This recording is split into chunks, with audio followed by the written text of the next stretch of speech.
Io non l'ho mai visto, sotto mi la fa venire macchina, i però. brividi, solo Ma qui parlarne. tutti corrono, è zona pedonale. Sono ancora sotto shock i testimoni dell'incredibile incidente accaduto ieri poco dopo mezzogiorno in via Eremitania a ridosso dell'area pedonale in pieno centro città.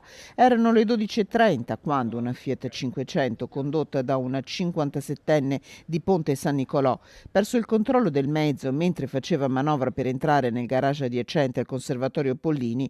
Ha prima travolto una donna di 52 anni di Noventa Padovana che stava passeggiando per finire la sua corsa contro 5 scooter parcheggiati e 8 tavolini di un bar incredibilmente vuoti. La donna ferita è tuttora ricoverata in prognosi riservata all'ospedale di Padova. Le sue condizioni restano gravi. Continuano le indagini della polizia locale che ha condotto tutti gli accertamenti. Possibile che ci sia stato un errore legato al cambio automatico.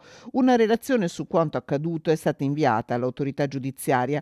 Una strage potenziale a ridosso dell'area pedonale che inevitabilmente riaccende in città le polemiche sulla pericolosa convivenza tra veicoli, bici e pedoni nello stretto reticolo medievale di tutto il centro storico di Padova.